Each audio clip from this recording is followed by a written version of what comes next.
Samira, qual a importância do Janeiro Branco de abordar esses temas sobre a saúde mental? Então, vamos lá, né? O Janeiro Branco é uma campanha que esse ano, nesse janeiro, faz 10 anos que acontece. Foi uma campanha idealizada por psicólogos e psicólogas, se não me engano, de São Paulo. Esse ano, todo ano tem um tema, né? Esse ano o tema é saúde mental enquanto há tempo. Então, a gente vê aí uma crescente, né, nos transtornos mentais, no sofrimento psíquico. E o Janeiro Branco é uma campanha que vem para incentivar essa busca ao cuidado, lembrar desse cuidado. É óbvio que o cuidado tem que ser de janeiro a janeiro, né? Mas existe esse mês que é para a gente bater aí na tecla, fazer as campanhas, né? Ocupar espaços, falando sobre a importância da saúde mental, de cuidar, né? De evitar os sofrimentos psíquicos. É óbvio que a gente vai ter sofrimento na vida, mas a gente está falando de sofrimentos que não deixam a nossa vida, atrapalham o nosso dia a dia, né, o nosso cotidiano. Enfim. Samira, quais são os principais cuidados com a saúde mental? A gente precisa, acho que um ponto principal que a gente sempre bate na clínica o tempo inteiro a gente tem que ter autocuidado, tempo para a gente, né? Pontos de prazer na nossa vida, pontos de alegria. Então, a gente tem que perceber quando a gente está infeliz, quando a gente está fazendo algo que não dá. É óbvio que a gente não pode esquecer de fazer uma análise social também, né? Muita gente não vai ter acesso às coisas que dão prazer, que dão alegria, por conta de uma questão social. A gente sabe que a gente vive num país desigual, onde boa parte da população não tem acesso ao lazer, por exemplo, né? Que tem jornadas de trabalho exorbitantes. Então, a gente não pode perder de vista isso aí. A gente não pode também ficar se culpando que eu não estou fazendo isso, não estou na minha zona de conforto. Que zona de conforto? Tem muita gente que não tem nem zona de conforto para estar, de fato. Então, a gente não pode perder de vista essa questão social, mas sim, se você tem essa possibilidade de observar, né, dentro da sua condição, observe quais são os pontos de prazer da sua vida, as coisas que estão te dando alegria, as coisas que estão fazendo com que você possa, de fato, adoecer. Muito bem, Samira. Em relação à saúde mental, qualquer pessoa pode fazer, por exemplo, como para poder ter acesso a fazer uma avaliação em relação à sua saúde mental? Qualquer pessoa pode, que possa pagar, na verdade, na rede particular, pode fazer esse acesso, e na rede pública você pode sim também estar passando, né, para você ter acesso a psicólogo. Acredito que na rede pública você tem que passar primeiro por um médico das unidades básicas de saúde, para eles identificarem a necessidade e encaminhar. Mas qualquer pessoa pode sim estar procurando por essa análise. É super importante pensar, e cada vez mais eu venho batendo nessa tecla, eu tenho falado sobre isso essa semana, que é importante a gente procurar profissionais da psicologia que são que tem o registro ativo do CRP, né, que é o Conselho Regional de Psicologia. A gente viu um caso recentemente de uma moça que fingia ser psicóloga, né, ela era até advogada, fingia ser psicóloga, que foi o caso da moça que matou, envenenado o ex-sogro e a mãe do ex-sogro dela.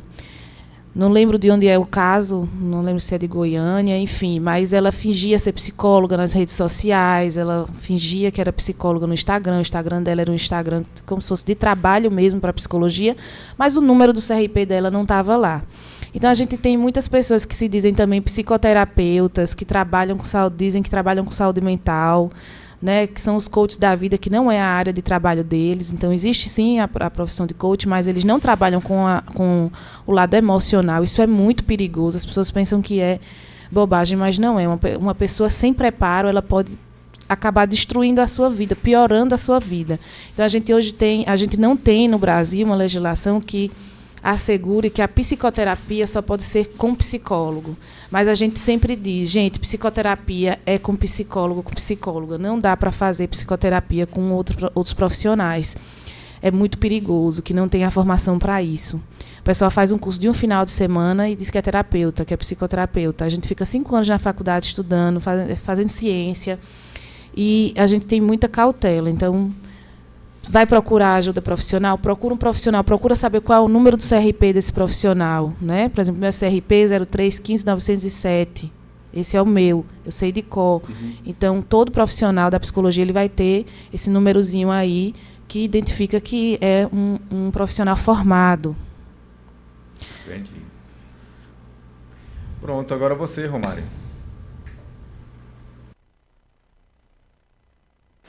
Bom dia, a minha pergunta é sobre o transtorno afetivo bipolar. É só para falar sobre o transtorno? É só sobre isso, Romário? Sobre esse tema? Sim, porque eu dei uma pesquisada aqui e diz que o Janeiro Branco também trabalha com essa área, também fala sobre esse tema. O transtorno afetivo bipolar, ele é um dos mais de 1.000 transtornos que tem dentro do diagnóstico, né, do manual diagnóstico que a gente chama de DSM na saúde mental. Então, ele é um dos transtornos. Na verdade, o Janeiro Branco ele vai trabalhar com todos, né, os transtornos mentais. O transtorno afetivo bipolar é um transtorno de humor que causa uma oscilação de humor, que é diferente de como a gente entende no senso comum. No senso comum, a gente chama uma pessoa de bipolar porque ela estava animada agora e daqui a pouco está triste, e aí briga com a gente e estava alegre há pouco tempo, ou tranquila.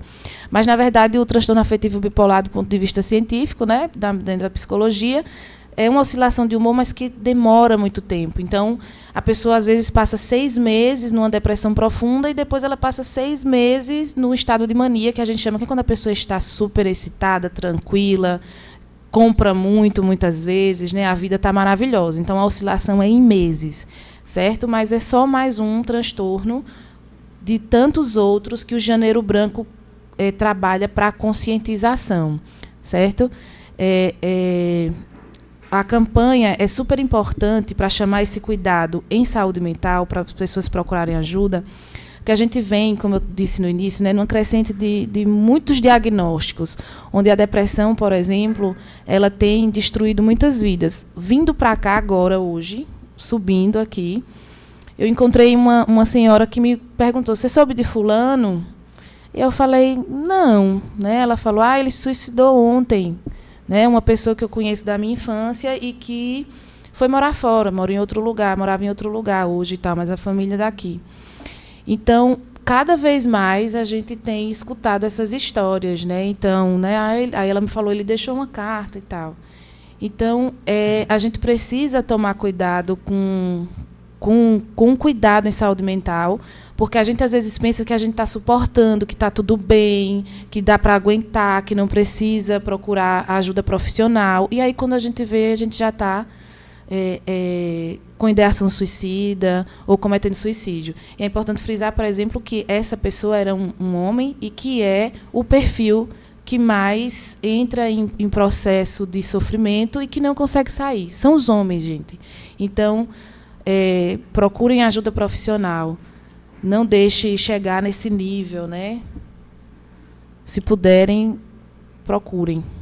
Exatamente. Já são várias edições dessa campanha do Janeiro Branco e eu queria saber de você, como psicóloga e que também faz esses atendimentos na sua clínica, se essa campanha tem surtido efeito, se tem produzido o efeito desejado para a conscientização das pessoas, para que elas possam procurar os profissionais. Sim, já escutei, inclusive, na clínica, pessoas falando que eu fui entender, de fato, a necessidade numa palestra de Janeiro Branco, como também no Setembro Amarelo, sabe? Da pessoa se identificar e dizer, nossa, sou eu aí, eu acho que eu preciso passar por um profissional. Já escutei isso na clínica. Então, com certeza, não foi só eu que escutei, né, como profissional. Outros colegas, muito provavelmente, também já devem ter escutado. E é importante essas campanhas, gente. Eu gosto muito de exemplificar. Por exemplo, você pega... vamos pensar do ponto de vista de marca, de marketing, por exemplo.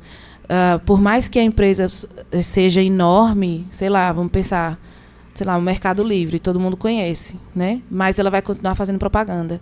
Então, a mesma coisa é as questões de saúde. Então, esses meses, eles servem para a gente fazer essa campanha mais forte, que é para lembrar, é como se fosse uma propaganda mesmo. Olha aqui, olha, está sendo visto, né? Venha saber o que é, venha conhecer. Exatamente. E qual a mensagem final que você deixa sobre a importância do Janeiro Branco e de cuidar da saúde mental? Eu acho super importante que que a gente tenha conseguido, né, já é uma década com o Janeiro Branco aí em ação, e que a saúde mental está sendo discutida pela população mesmo, né, pelo povão, porque antigamente ainda é uma questão muito elitizada, né, tida ainda como acesso para pessoas que têm mais condição financeira, mas a gente já tem popularizado muito mais as questões de saúde mental. Então, o Janeiro Branco ele tem muito essa importância de popularização desse cuidado e dizer para as pessoas isso, né? Se cuidem, se observem, procurem ajuda profissional, não negligencie as sensações, né? O nosso pensamento pode até mentir, mas as nossas sensações não. Não esqueçam de observar suas sensações. Acredite nelas e procure ajuda profissional. Obrigado, Samira, e um bom fim de semana para você. Obrigada para vocês também.